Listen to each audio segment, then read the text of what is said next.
you okay, mommy? Is baby Lucas okay? Nag-aalalang tanong nito sa kanya.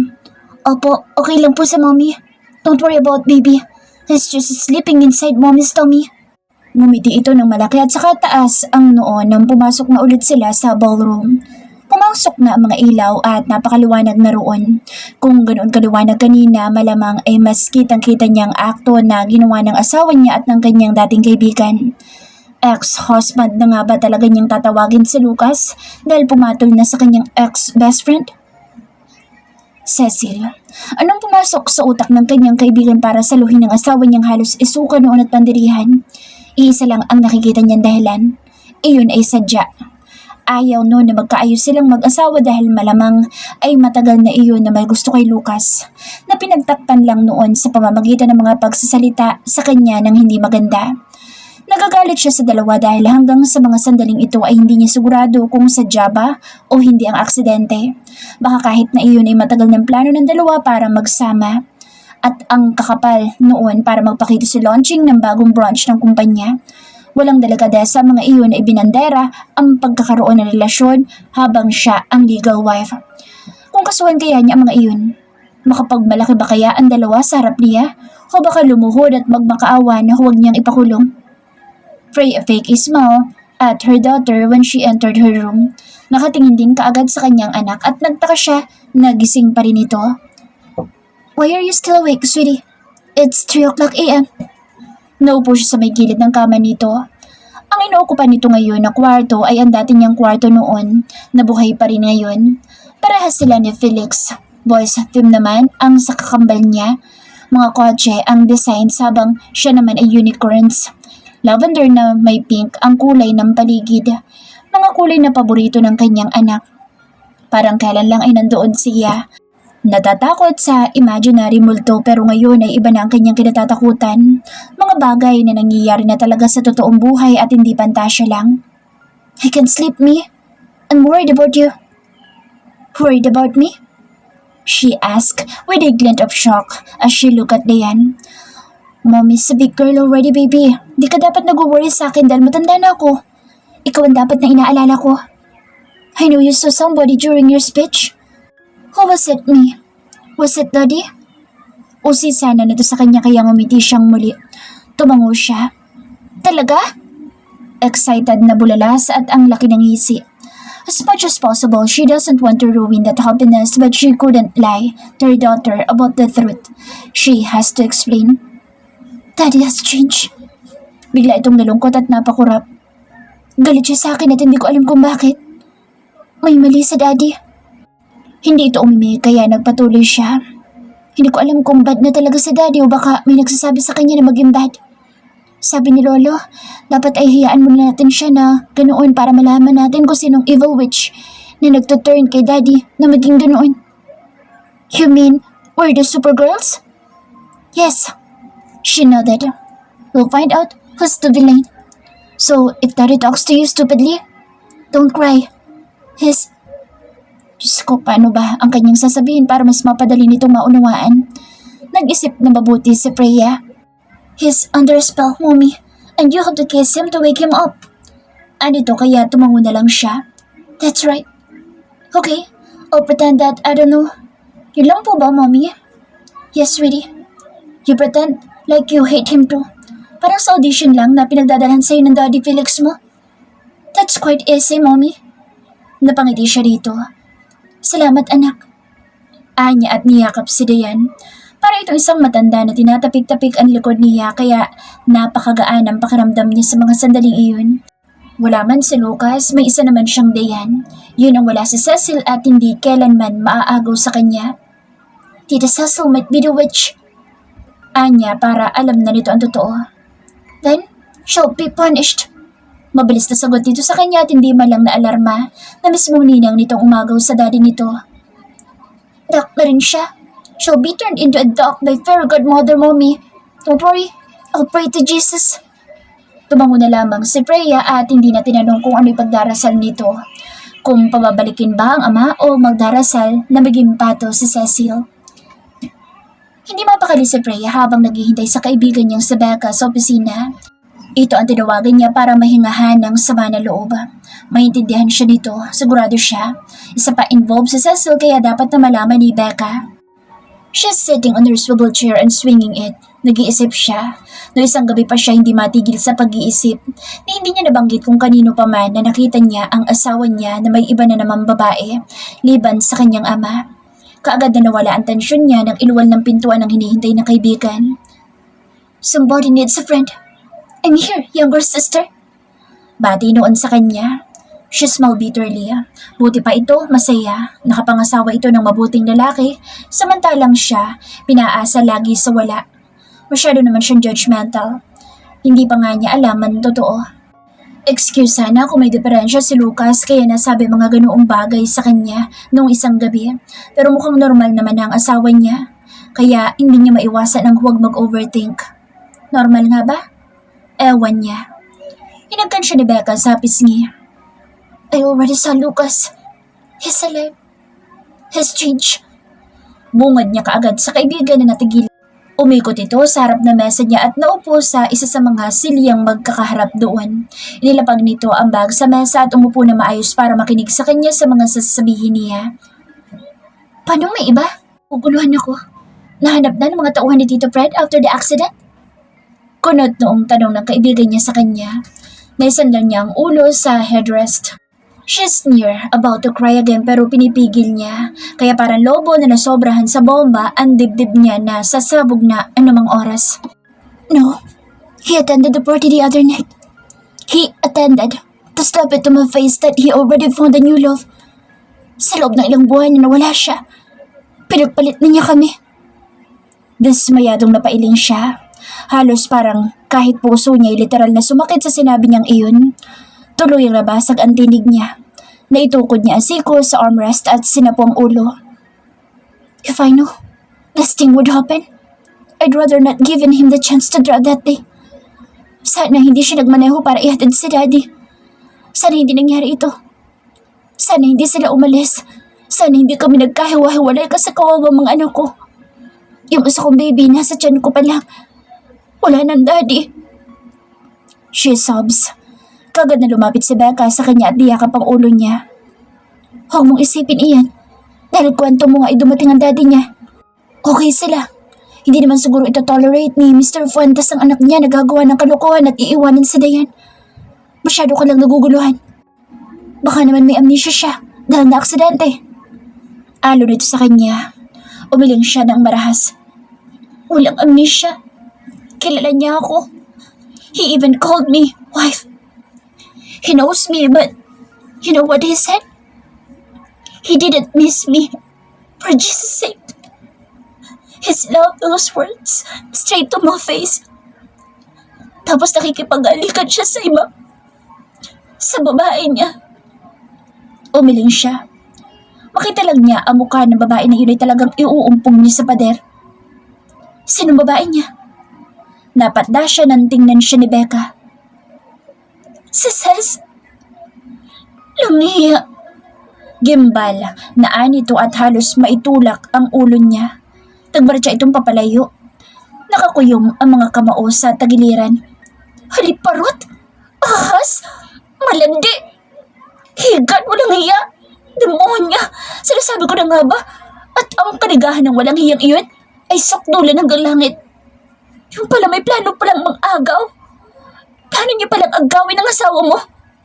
Papayag ka ba? No. She replied with anger. Ibabalik ko sa kanya ang pagiging uto-uto at hindi ko siya palalagpasin. Aba, dapat lang. Isama mo ako at tatanggalin ko ng mata. Ipapakain ko sa pating. Napatakip siya sa labi dahil natatawa siya ng konti. Dapat talaga ay hindi siya naniwala sa babae na iyon. Ninang pa naman iyon ni Dayan at kasama niya sa lahat ng bagay. Iyon ang karamay niya sa US pero yun pala ay iba ang nasa isip na gawin. This is a repetition of history, Becca. He hates me to death and I don't know why. Maybe plano na niya. Maybe after all this time, he didn't love me. Baka plano na nila. Ewan. She cried but paused. But I felt he did. I felt that he loved me. I'm sure of it. But why now? Why does he hate me right now? Tila wala na siyang maisip na sagot sa mga tanong niya. Napapagod na siya mag-isip. Di na niya alam kung anong gagawin niya.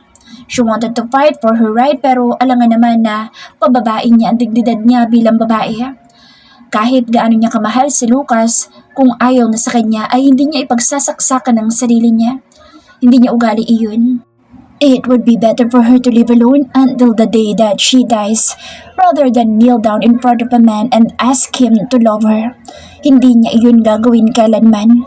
Gusto lang niya malaman ang totoo kung ano nangyari talaga sa asawa niya at bakit nauwi iyon kay Ces. Kasi hindi si Lucas na pinatawad niya ang nakita niya Lucas supportive. Ibang-iba iyon. Kahit sa mga titig ay iba. He was so cold and angry. Bakit pagkatapos ng aksidente ay nawala na parang bulang asawa niya at hindi mahanap talaga kahit anong gawin nila? O baka hindi nagpahanap dahil nasa ilalim pala ng saya ng ibang babae? She could bear it, not just her kids. And for heaven's sake, she is still so very young to experience such heartbreak. Na hindi pa siya sumasampa sa 25. Ano ba? Pero ang utak niya ay mature na dahil sa pesteng love life niya. Ang pagkatao niya ay pinatigas na dahil sa lecheng pag-ibig ni Cupido na mali yata ang pagkakapana. Mismatch yata sila ni Lucas talaga. Then alamin mo, stop overthinking. Like before, you've lost 6, 7 years, BF. Huwag na ngayon. Alamin mo kung ano nangyari. For sure may dahilan. Hindi naman ganoong kasama ang tingin ko kay Lucas base sa kwento ni Jeremy. Pagkaibigan sila, remember? Mabait si Lucas at super lambing. Kaya daw ginugulo ng mga babae. Pero alam ni Jeremy na ikaw ang mahal ng asawa mo. At hindi ako maniniwala na basta-basta niya kayang talikuran ang baby dyan sa tiyan mo. Not unless wala siyang alam. Think about it. No, feel it. I mean, payo nito sa kanya. Becca walked back to her seat while managing messages on her phone. She didn't bother to answer. Sinundan lang ng mga mata niya ang kaibigan. Tama naman si Becca. Noon nagkamali din siya. Iniwan niyang asawa niya na hindi ito tinatanong. Uulitin ba niyang pabayaan ito ngayon at ibigay sa ibang babae na hindi niya ulit tinatanong kung anong nararamdaman noon? Ni sa itsura ni Lucas nung nagkita sila sa party, mukhang hindi iyon aware na may anak sila. O kahit si Dayan ay hindi nito kinumusta. That's the big question in her mind. Bakit kahit si Dayan ay kailangan na tiisin ni Lucas? I'll be strong enough, Becca. I won't let anybody tear me down. There's something wrong, and I can really feel that. Nailing na sabi niya. Positive, it's Cecil. Dahigad, Cecil. Sagot ng kaibigan niya sabay wagayway ng phone. Naitigal niya ang likod sa backrest ng silya. What? Halos bumulwak ang dugo niya sa inis. Gigil na naikuyom niya ang kamao. Katatext lang ni Jeremy. Magkasama ang dalawa ni Higad sa isang restaurant at Natigilan ito. Pumakla bigla ang panlasa niya. Nagsusubuan? Yun ba? She felt a sudden urge of pain in her heart. Kahit ganoon ang sakit na may ibang babae itong nilalambing. Alam niya pa naman kung gaano kaklingi si Lucas at walang babae na hindi mai-inlove sa asawa niya talaga. Nakaabang lang ang babae na iyon na tuluyan silang masira ng asawa niya. Tapos ayun na ang sasalo. Napakagaling magpayo. Nasusuka siya sa lahat ng mga linyahan ni Cecil sa kanya. What else? Paismid na tanong niya sa kaibigan. Hindi niya nakikilala si Jeremy. See? May mali sa asawa mo, BF. Hindi tama ang inaakto ng Prince Charming mo. Pwedeng nag-brainwash na siya ng kirida niya, kaya ganoon siya sa'yo. To think, na alam pa ng babae na iyon lahat ng story ng buhay ni Lucas. Diba? Mag-best friend ang dalawang iyon. Ito sa kanya. Nag-isip siya ng saglit. Becca is somehow right. How did Jeremy met Lucas? Si Cesa. Blanco expression ng mukha niya pero parang ngayon pa lang ay gusto na niyang tarakan ng tinidor ng lalamunan ng linta ni si Cecile. She thought that woman was out of the picture. Isinali pala noon ang sarili ng pilit. Engineer si Jeremy ng kumpanya ni Lucas noong nasa Amerika ka. Si Higad, hindi kilala ni Jeremy na sobra. Pero schoolmate sila noon. Tayo, hindi naman noon kilala si Jeremy. Ayoko naman makaalam sa iyo noon kasi kilala kita. Ikaw ang taong hindi nadidiktahan ng kahit na sino. Kaya hinayaan kita na bumalik pero alam ko na mahal ka ni Lucas. Akala ko wala nang pag-asa dahil balita na humingi ka na ng annulment kaya ng babae ang asawa mo. Yun pala, after my wedding, magkakabalikan na kayo. Ay baby pa ngayon. Nakangiti pang sabi nito sa kanya. She smiled timidly saka siya umiling na marahan. Yes, they have. May baby nga at alam niyang ginusto din iyon ng asawa niya na magkaanak pa sila. Hindi siya tinigilan noon at malamang siniguradong may mabubuo talaga. Kaso ayun, nagulo ang mundo dahil sa isang aksidente. At ngayon nasa kandungan ni Cecil ang ama ng mga anak niya. Paano ko nanganganib iyon? Bumuntong hininga siya. You think mabawiin ko pa ba? O hindi na? Tanong niya sa kaibigan. Sumagot yun kaagad. Bawiin mo. Sa ganda mong yan. Lintik lang kung hindi makakaalala ang asawa mo, lalo kung hubaran mo sa harapan. Natatawang sabi pa nito sa kanya. Don't give that fake friends of yours the satisfaction. She doesn't deserve it. Napayuko siya at nakagat ang labi. At least, things are becoming clearer now. Hindi na masyado masakit sa dibdib kung makarinig siya ng mga salita na hindi naman mismo galing sa puso ng asawa niya. That bitch. Sana pulot na impacta na iyo ng asawa niya. Posible ba na kahit ang bianan niya ay kasama ng dalawa? Imposible. Kung buhay ang bianan niya, hindi pwede magkagano na ugali ng asawa niya. That old man saw how she and Lucas treat and love each other for the last months when they were still together. Baka wala na ang bianan niya. Diyos ko. Baka patay na ang daddy ni Lucas. Parang sumikip ang dibdib niya. Ang bait-bait pa naman noon. Nakakalungkot lang na isipin kaya malamang nadadala ang asawa niya ng haliparit na si Cecil dahil wala na magsasabi ng totoo sa asawa niya kung sakali man nga na may amnesia ito. Tinaniman na ni Cecil na ibang detalye ang isip ni Lucas at hindi siya papayag na bastan lang iyon ganun. Hindi siya basta pwede matalo ng hindi lumalaban. It's better to fight in a bottle than to lose without even trying at all. And it isn't in her vocabulary to end up losing. She will end up winning. Hindi man mapasa kanyang asawa niya, at least mahirapan man lang din si Cecil na kunin ang gusto noon kay Lucas. Ang kabuuan ng puso ng mister niya. Lalaban siya sa paraan na hindi halata na lumalaban siya, habang busy pa ang lahat sa pag-aalam kung anong kontribusyon ni Cecil sa bagong buhay ni Lucas. Humahangol si Mona ng iluwal ng pinto ng office ni Freya. Ni kumatok ay hindi na nagawa ng secretary niya kaya napaangat siya kaagad na muka. She's doing a financial report but seems like, and by the look on Mona's face, the woman has more important thing to say than her report. Umarko lang ang mga kilay niya at ipinagkorta ang labi na nakangiti. Ma'am, si ano? Napangiwi ito. Napakunot noo siya sa pagkakataon na iyon. Who?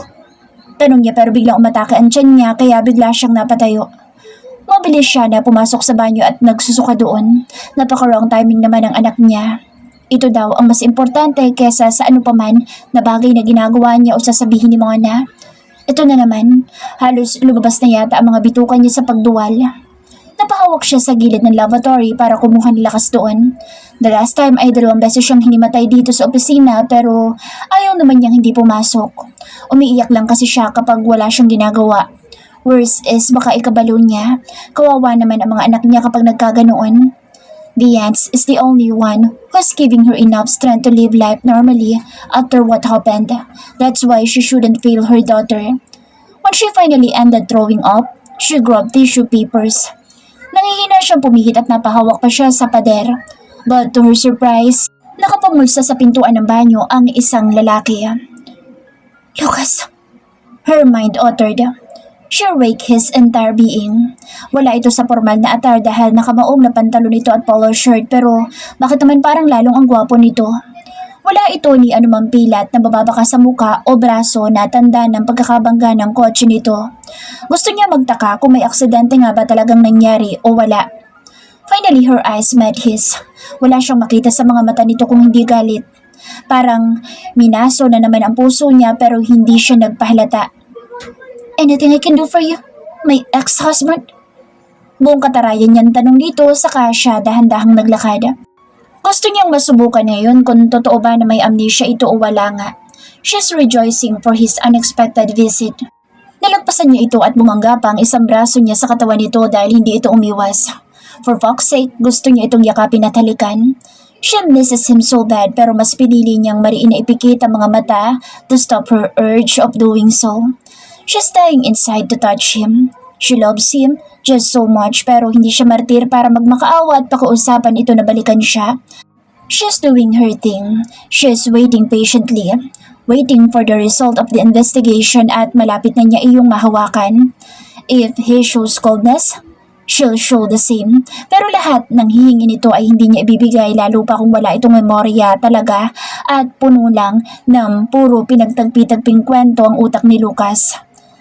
Nakita niya si Mona nakatayo pa rin sa may pintuan parang inugatan na sa kinatatayuan. Daig pa noon ang binuhusan ng ilang bag na semento sa pagkaparadisa para iyong nakakita ng multo.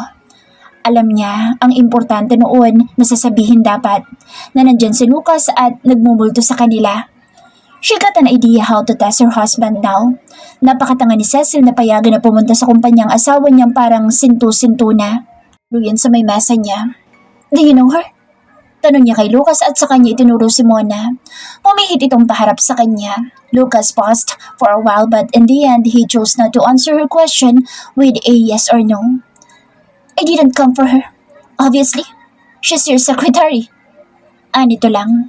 Napatingin sa kanya si Mona na parang may bahid ng pagtataka sa inaasal ni Lucas pero sinanyasan niya ang babae na lumabas na muna. Sumunod naman iyon kaagad at parang lutang na. Papaupo na sana siya nang mahagip ng paningin niya si Lucas na nakapako ang mga mata sa dambuhalang litrato nila noong nag-groupie silang tatlo ni Dayan. That was the time na hindi pa sila gaano magkaayos pero lagi siyang ninanakawan nito ng halik. And that photo is a big proof of their happy family. Maya-maya ay parang nangunot ang noon nito at nanigas ang panga. That girl's not my daughter. Matigas na sabi nito sa kaumapoy ang mga mata na tumingin sa kanya. Siya na ang parang binuhusan ngayon ng yelo sa kinatatayuan niya. Anong klase ng demonyo sumapi sa katawan ng asawa niya para sabihin na hindi nito anak si Dayan? Nagtagis ang mga ngipin niya at tumalim ang mga mata at wala sa hinagap, nalalapitan niya ang asawa at saka ito binigyan ng isang malakas na sampal. Nangatal ang buong katawan niya sa inis. Nanubig ang mga mata niya pero hindi yun dahil sa kung anong damdamin ang meron siya para kay Lucas. It's pity for her daughter. Sabi niya sa bata ay makiayon sa andar ng bangka pero siya pala mismo ay hindi niya kaya kapag si Dayan ang pinag-uusapan. Bumaling lang ang mukha ng asawa niya at saka bumukol ang dila sa parte ng pisngi na dinapuan ng sampal niya. And where did you get that stupidity, Lucas? Saan parte ng utak mo? Ikaw kumuha ng ganyang ideya na hindi mo anak si Dayan. Hindi mapigilan na singhal niya rito. Tumingin ulit ito sa kanya. He's clueless. Hindi siya bulag para hindi iyon makita. Do you want a paternity test? Huh? How about this child inside my womb? Isn't he yours? Naikuyom niya ang kamao sa sobrang galit niya. Baka masuntok na niya ito sa inis. Naglilihi pa naman siya. She was not expecting this dumb conversation with him. And what the hell is he doing inside her office? Bumaba ang mga mata nito sa tiyan niyang parang may konti lang na bilbil. You're pregnant? Tila nawala sa boses nitong pagiging dominante. Parang napalitan iyon ng pagkalito na kulang na lang kamuti ng ulo at magmukhang unggoy. Freya smirk. Panggap ba itong walang alam? That's not the question. Ask me who made me pregnant. Come on, ask me. Gigil na asik niya sa asawa.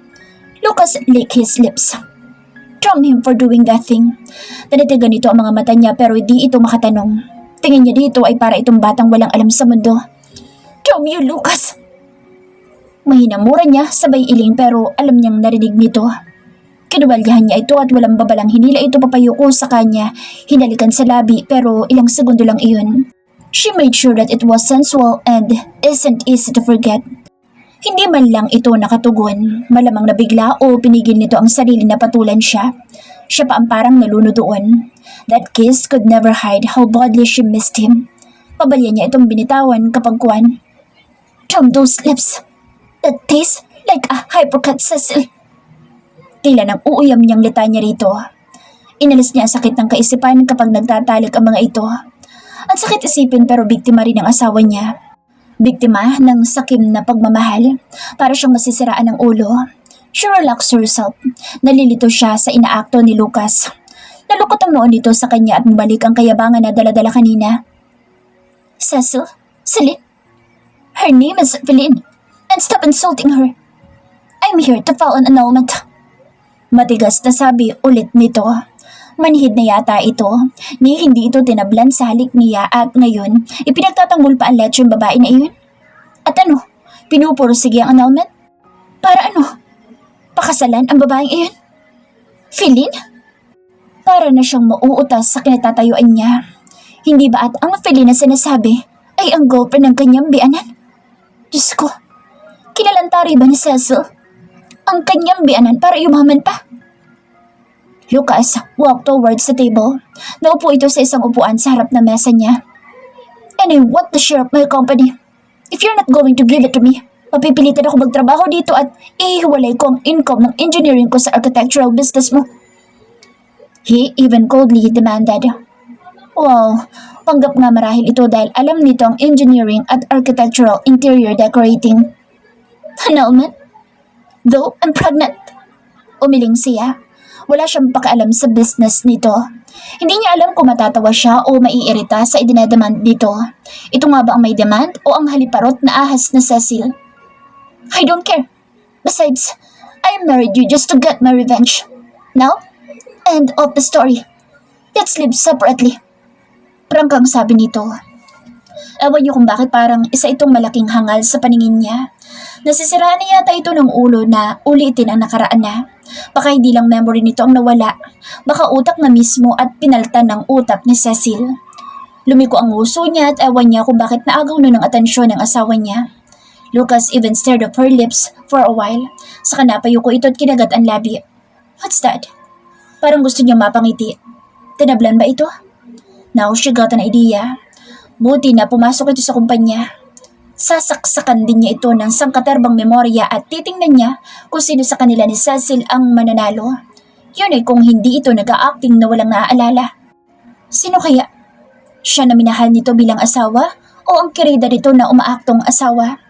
Minahal siya ni Lucas, alam niya, at ngayon kukuhanin niya iyon ulit para sa mga anak niya at para sa sarili niya. Kung hindi na ito ulit magising sa katotohanan at bumalik ang kung anong nawala man, at least sinubukan niya.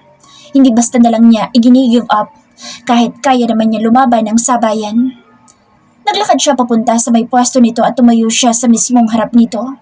He's now leaning on the backrest and lightly tapping his palm on the table. She clasped her arms on her chest and posed in front of him.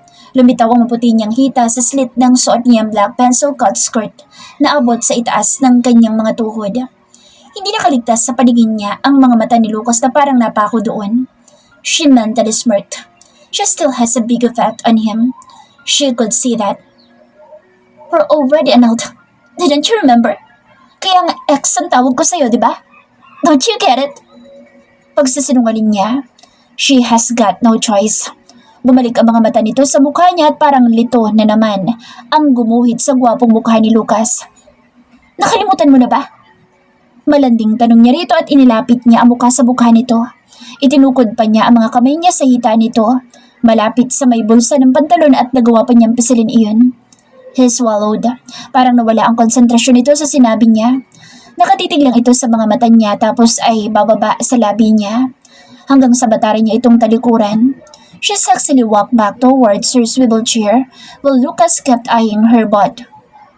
Maakit ka. Babawiin kita kahit yan ang paraan. About the business?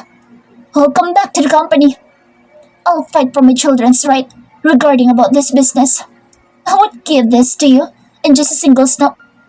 If you want to work here, fine. See you every day, Mr. Fuentes. Anya rito. Wala itong masabi. Gumalaw lang ang mga panga nito at parang dismayado sa sinabi niya. I'll get half of my share. Para sa anak ko kay Philip. She's 3 months old pregnant. Nito sa kanya. Boba. Yun ang sumabog sa tenga niya. Buntis ang kirida ng asawa niya. 3 months? Samantalang hindi pa naman umaabot ng 3 buwan ang pagkawala ni Lucas simula ng araw ng aksidente. Tumingin siya sa kalendaryo at nagkalkula. Malayong mangyari na ito ang ama ng bata na iyon. Maghapon magdamag silang magkasama ni Lucas noong hindi pa ito na aksidente. Baka ang bianan niya ang ama ng bata. Paanong buntis na si Philly ng 3 months? Ano yun? Naideposito ng magic? Hindi siya gaga at lalong hindi siya tanga. Oo, noon tumakas siya sa sobrang paniniwala niya sa ipokritang si Queen at Cecil. Ngayon, hindi na niya uulitin iyon. Hindi anak ni Lucas ang dinadala ng babae at ewan niya kung anong isinasaksak noon na memorya sa utak ng asawa niya pero hindi iyon nakakatuwa at naiirita siya. Talaga? Congrats! But as far as I can remember, wala ka pa sa 3 buwan na nahihiwalay sa akin. How come you impregnated her? Puno ng insulto niyang tanong dito na ikinatingin nito sa tiyan niya tapos ay sasahik. Are you accusing her? You think I'd believe you? Well, I only married you because I wanted you to suffer and get revenge from my mother. Salubong na naman ang mga kilay nito. Hindi mo ba talaga ako makakapa sa isip mo? Hindi niya na napigilan na tanong dito. Pati ba dyan? Wala na rin ako. Kung hindi ka nagpapanggap na walang maalala. She fixated her eyes on his chest. Mas nakukumpirma niya ngayon na isa itong puppet. Mas lumalakas ang kanyang kutob na may amnesia ito.